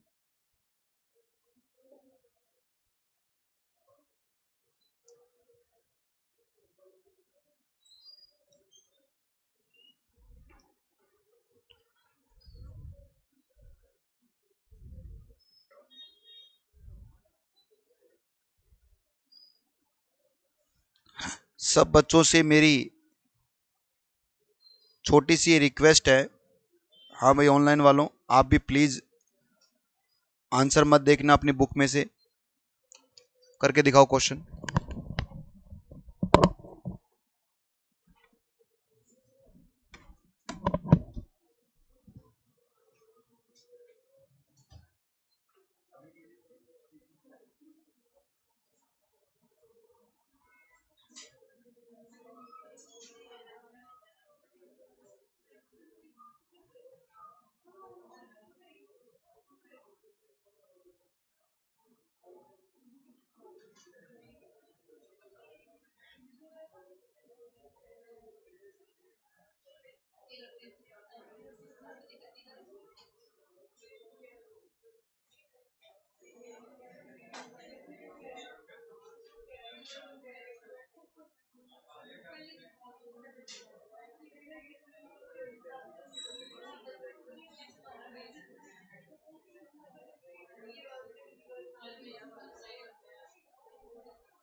देखो ध्यान से, फर्स्ट वाला जो है ना आपका, मिस्टर ए, एज 45 है, रेजिडेंट है, total income other than long term capital gain कितना है? 2,40,000। और लॉन्ग टर्म कैपिटल गेन कितना उसका? 15,000 from sale of vacant site, इसका मतलब है 112 वाला लॉन्ग टर्म कैपिटल गेन आपका ये। पूछा कि आपसे कैलकुलेट करना है इनकम टैक्स लायबिलिटी। इसका मतलब क्या हो गया कि सर टोटल इनकम आपकी 240 है और लॉन्ग टर्म कैपिटल गेन देखा जाए तो ये 2.5 लाख से कम हो रहा है, सारा सारा एडजस्ट हो गया, टैक्स पेबल 0। आया बात समझ में। सेकंड वाला देखो, नॉन रेजिडेंट है 280 है बच्चों, और शेयर पर है from the sale of the listed equity share STD पे किया आपने सेल और परचेज दोनों समय, तो इसका मतलब क्या हो गया 112 आएगा। सर क्या नॉन रेजिडेंट को 112 मिलता है? बिल्कुल मिलता है बेटा, सबको मिलता है इन 112। अब देखा जाए तो 280 है आपका, एज अब कितनी भी हो 2.5 लाख का एग्जामिशन मिलेगा उसको, एडजस्ट भी नहीं होने वाला यहाँ पर, तो क्या होगा ऊपर 2.5 लाख कम कर दो, बाकी बचे हुए पे कितना टैक्स लगेगा 5% के हिसाब से टैक्स लग जाएगा। और इस पर कितना आएगा बच्चों, क्योंकि ये 10,000 का ही लॉन्ग टर्म कैपिटल गेन है, इसका मतलब 1 लाख से तो एग्जामिशन इसको भी तो मिलेगी, तो सिर्फ ऊपर वाला कितना बच गया 30,000 पे 5% प्लस क्या कर दोगे, सेस जोड़ दोगे। हाँ बेटा नॉन रेजिडेंट है ना, नॉन रेजिडेंट के लिए कोई एज नहीं होता। थर्ड वाला देखो, अब सी देखो, सी रेजिडेंट है 81 है, 590 है तो 5 तक उड़ा दो, बाकी 90,000 बच गया। और 60,000 पे sale agriculture land in rural area, agriculture land rural area तो टैक्सेबल है ही नहीं वैसे भी, तो कितना बच गया उसका 90,000 का कितना 20% प्लस शायद जोड़ दोगे आप। और लास्ट वाला नॉन रेजिडेंट है 8 एज आप देखोगे नहीं अब, तो कैपिटल कितना है उसका 480 है, तो क्या करोगे आप 2.5 लाख पे टैक्स लगेगा नहीं, बचे हुए पे टैक्स लगा दीजिए। अरे ये तो बचकाने से क्वेश्चन है बच्चों, सब कुछ सही है, भगवान से मैं दुआ कर रहा हूँ, ये पानी की बोतल पड़ी हुई है ना।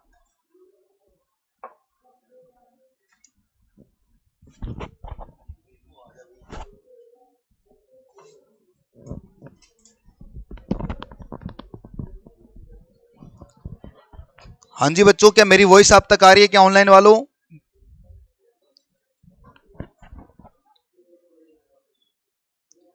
क्या मेरी वॉइस आप तक आ रही है क्या ऑनलाइन वालों, कोई तो बोलो। यस चलिए, क्या आपको समझ में आया क्वेश्चन ये वाला जो मैंने अभी करके दिखाया, पूछा आपसे? तो पहले केस में क्या आएगा बताइए बच्चों।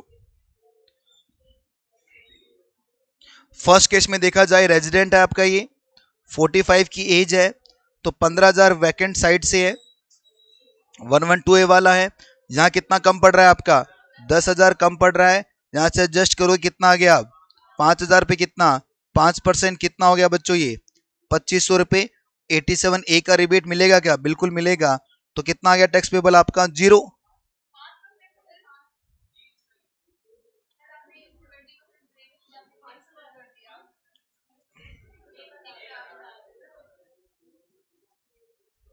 सॉरी,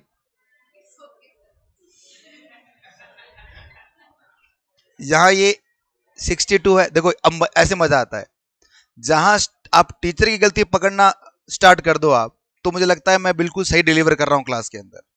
अदरवाइज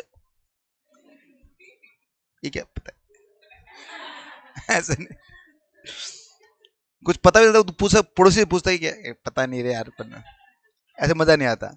अगला बताओ सेकंड वाला क्या है।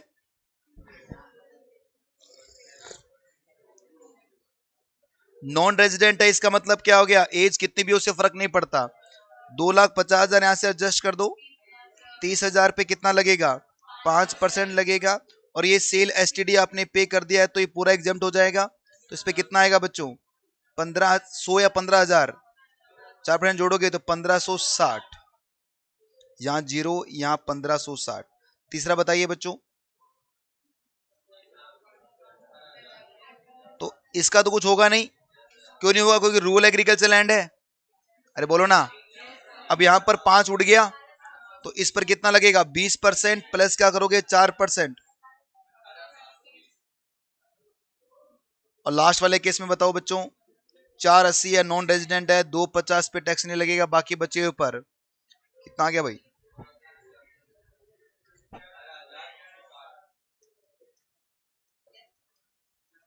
कितना 11।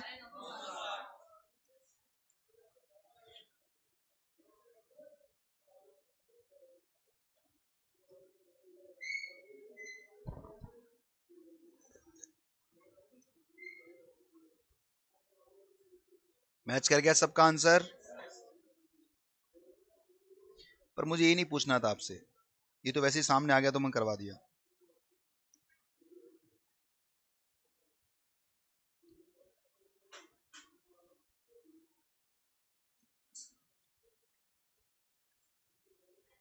मुझे तो आपसे ये क्वेश्चन पूछना है।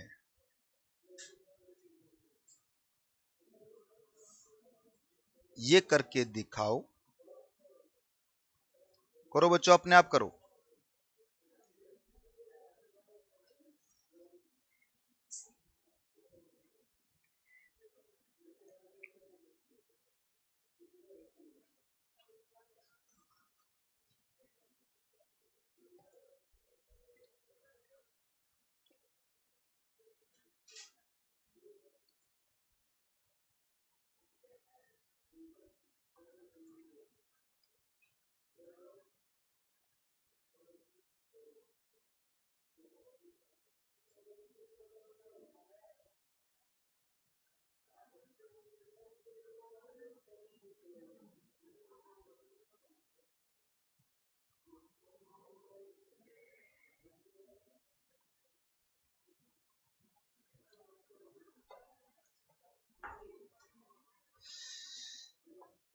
मिस्टर सी, जिसने परचेज किया एक रेजिडेंशियल हाउस 20 जुलाई 2019 को 10 लाख रुपए में, उस पे कुछ एडिशन भी किया इसने, 2 लाख रुपए का खर्च किया है अगस्त 2019 के अंदर। इस हाउस को वो बेच रहे हैं अप्रैल 21 को 20 लाख रुपए में। आउट ऑफ सेल प्रोसीड इसने स्पेंड किया 5 lakh purchase of another house property सितंबर 2021 में। आपको कैपिटल गेन टैक्सेबल कितना होगा ये बताना है बच्चों। सबसे पहले आप अपना नॉर्मल तरीके से कैपिटल गेन निकालो। बताओ full value of consideration 20 lakh में इस मकान को आपने सेल किया है। लेस क्या करोगे, ट्रांसफर एक्सपेंस जो है नहीं, net consideration 20 lakh, index cost of acquisition या कॉस्ट ऑफ एक्विजिशन। बिका कब है बच्चों, 20 जुलाई 2000 सॉरी परचेज किया, और बिका कब है, अप्रैल। चेक करो 2 साल हो गए क्या, हो गए क्या। तो ये कॉस्ट ऑफ एक्विजिशन कितना आएगा, 10 लाख। तो 10 लाख क्या आ गया आपका, कौन सा कैपिटल गेन। क्या सेक्शन 54 का एग्जम्पशन मिलता है क्या शॉर्ट टर्म में, क्या होना चाहिए। तो इसका मतलब ये जो इंफॉर्मेशन है 5 लाख वाली, इसका कोई यूज अब नहीं है। आएगा समझ में।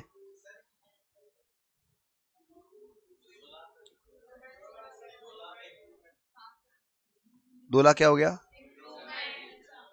हाँ इंप्रूवमेंट कौन माइनस करेगा, करो भाई। कितना रह गया, हाँ तो 8 लाख ले लो। नाराज क्यों हो रहे हो बेटा, 8 लाख ना लो।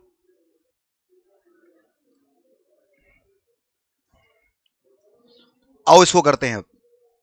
हमारी बुक में देता है वो लॉलीपॉप से क्वेश्चन, और एग्जाम में आते हैं मगरमच्छ।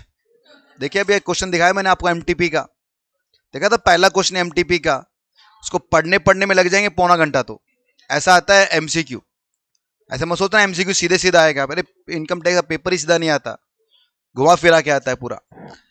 तो इसीलिए सब चीजों को साथ लेके चलना जरूरी है। तो उन्हीं बेस पर ही क्वेश्चन बनाता हूं मैं, ताकि आप कंसेप्ट अच्छी तरह पकड़ो। मिस्टर ए हैं जिन्होंने परचेज किया 1000 शेयर रिलायंस इंडस्ट्री लिमिटेड के 100 रुपए के हिसाब से 1/6/2010 को। आरआईएल ने डिक्लेयर किया बोनस 1/1 का 1/1/2019 को। मिस्टर ए ने सभी शेयर्स को बेच दिया है 1 जनवरी 2021 को 1800 रुपए के हिसाब से, और परचेज किया एक हाउस प्रॉपर्टी 1/2/2022 को 20 लाख के हिसाब से। कैपिटल गेन आपको बताना है, क्योंकि आपने क्या किया है बच्चों, एसटीडी पे किया है, अंडर सेक्शन 112 अप्लाई हो जाएगा। ठीक है, जब भी ऐसे क्वेश्चन आए तो इस क्वेश्चन को आप 2 पार्ट में करके देखिए। ओरिजिनल शेयर को अलग कीजिए, बोनस शेयर को अलग कीजिए। सर ऐसा क्यों, बताऊंगा बेटा ऐसा क्यों। पहले दोनों को अलग अलग निकालो। बताओ स्टार्टिंग में शेयर कितने थे आपके पास, और कितने आगे आपके पास, 2000 शेयर हो गए ना। सभी को बेचे कितने के हिसाब से आपने, कितने के हिसाब से। तो इसका मतलब क्या हो गया, 1000 शेयर 1800 कितना आ गया।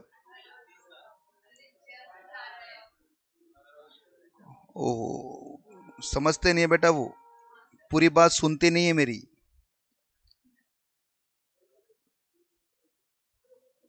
ट्रांसफर एक्सपेंस है नहीं यहां पर, तो यहां पर कितना आएगा,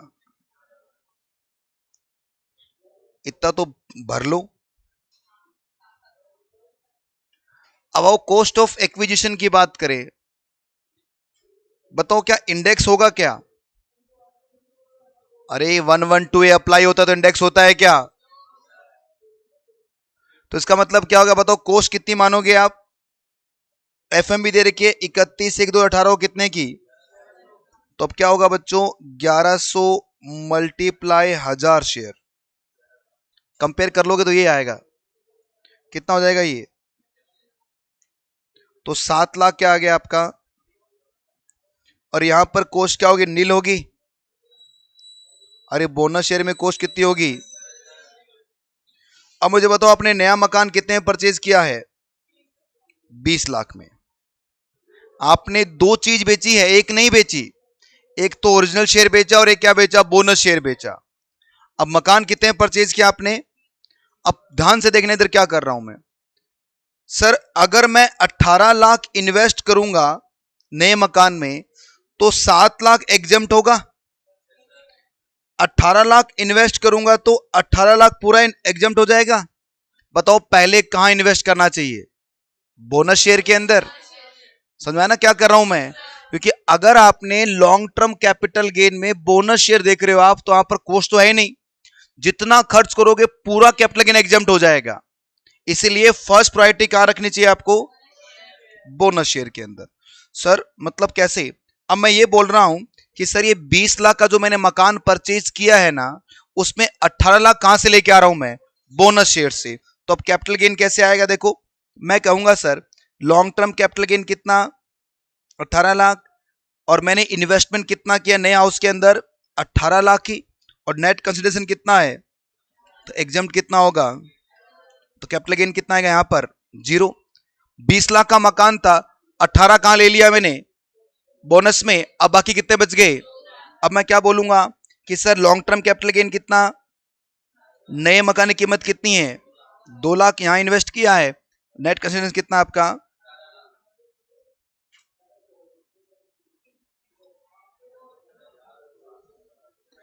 77778 कर दूं, पॉइंट लगा देंगे, तो यह आएगा 6.3333। सही है क्या, ये आएगा क्या? तो आपका लॉन्ग टर्म कैपिटल गेन आएगा 6,33,333 रुपए। अगर आप इसको एक साथ करते क्वेश्चन को पकड़कर, तो आपका कैपिटल गेन क्या होता, ज्यादा टैक्सेबल आता। यहां मैंने ऑप्टिमम आंसर दिया आपको, कॉपी कर लिया।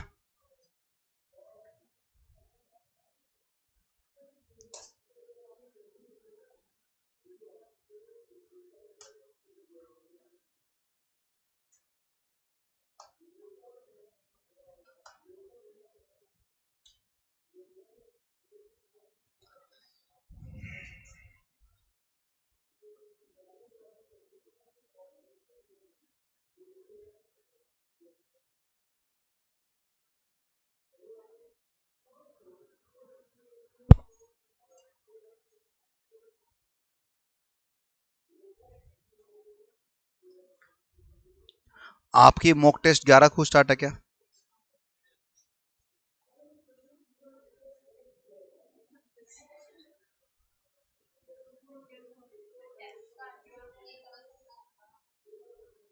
दे देना।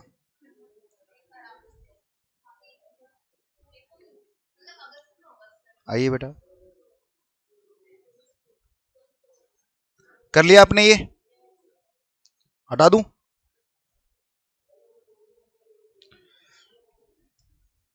आओ मॉड्यूल को भी दो दो हाथ कर लेते हैं। क्या मैंने मॉड्यूल का क्वेश्चन नंबर 1 करवा दिया क्या आपको?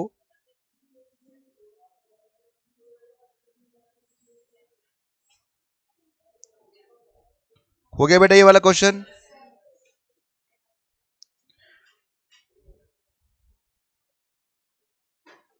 ये क्वेश्चन मैंने होमवर्क में दिया था, आपको कर लिया क्या आपने? ये क्वेश्चन नंबर 2 दिया था होमवर्क में क्या मैंने?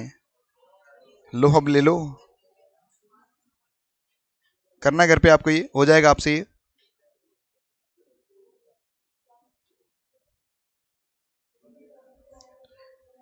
क्वेश्चन नंबर 3 हो गया था ना क्लास में? नहीं हुआ तो बेटा होमवर्क में फिर से एक बार ट्राई कर लेना, वैसे मैंने करवा दिया, याद है मुझे।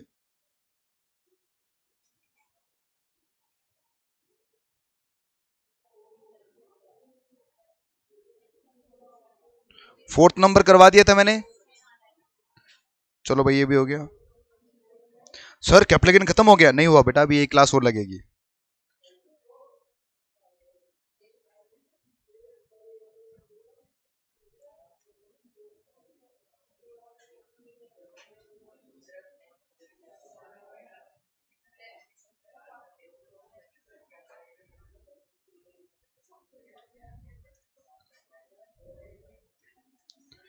ये वो क्वेश्चन है,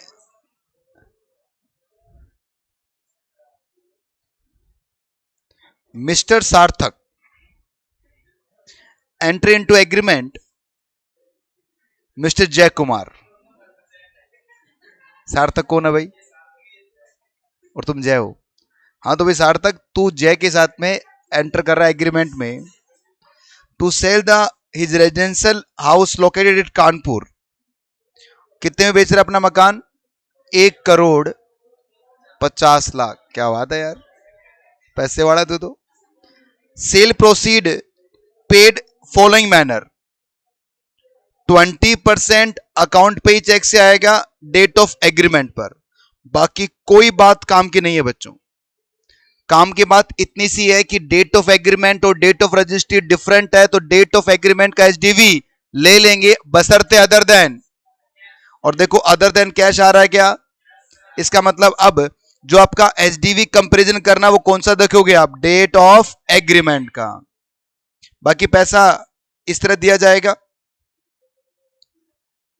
जय Kumar handed over the position of the property 15/12/2021 को, और रजिस्ट्रेशन प्रोसेस कंप्लीट कब हुआ है? 14/1/2022 को।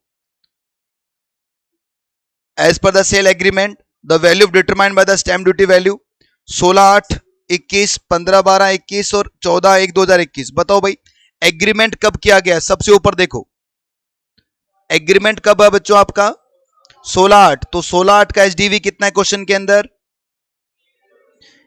ये कंपैरिजन होगा। मुझे बताइए आपका वैल्यू कितना है? एक सेल वैल्यू आपका 1 करोड़, 1,50,00,000 का सेल वैल्यू है ना भाई। इसका 110% करो, कितना हुआ? पर यहां पर कितना है? तो मुझे बताइए आपका full value of consideration less करो इंडेक्स कॉस्ट ऑफ एक्विजिशन। बताओ मकान परचेज कितने में किया था जय कुमार ने, सॉरी सार्थक ने? सार्थक ने इस मकान को परचेज किया है बच्चों 1/1/2001 को 30 लाख में। करो जल्दी से इंडेक्स। 170 तो आ गया आपका फुल वैल्यू ऑफ कंसीडरेशन। करो 30 लाख को मल्टीप्लाई 317 डिवाइडेड बाय 100, 95 ये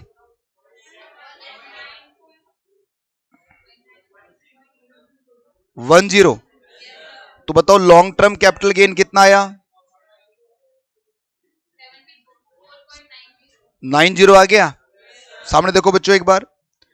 आफ्टर रिकवरिंग ऑफ प्रोसीड जय कुमार ने परचेज किए 2 रेजिडेंशियल हाउस प्रॉपर्टी। बताओ कितने? Long term capital gain 2 crore से कम है, 2 परचेज कर सकता है क्या? यस भाई जय कुमार परचेज कर सकता है। एक तो कानपुर में परचेज किया और दूसरा कहां किया? दिल्ली में। फर्क नहीं पड़ेगा कितना कितना परचेज किया। 30 और 35 कितना हो गया? तो 55 का क्या मिलेगा इसको? 54 का एग्जाम्पशन मिल जाएगा, क्योंकि बेचा भी क्या है? House property. खरीदा भी क्या है? House property. बताओ कितना रह गया?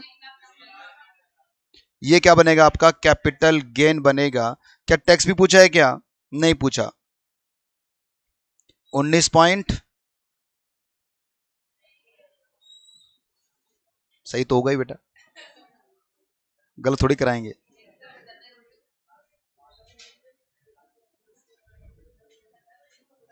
इसके बाद का क्वेश्चन होमवर्क में लिखो आप एक बार। इसके बाद का जो क्वेश्चन है 6 नंबर क्वेश्चन, चक दो फटे।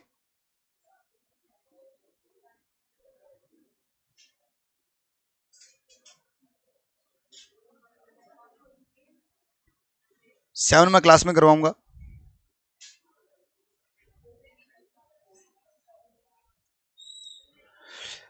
कल की क्लास में हम कोशिश करेंगे हमारा कैपिटल गेन कंप्लीट हो जाए बच्चों, छोटी मोटी दो दो बातें हम कंप्लीट करेंगे। और अब आपको क्या करना है, हमारा जो एमसीसी का कंपाइलर है ना सबके पास, उसके क्वेश्चन करने स्टार्ट कर दीजिए आप।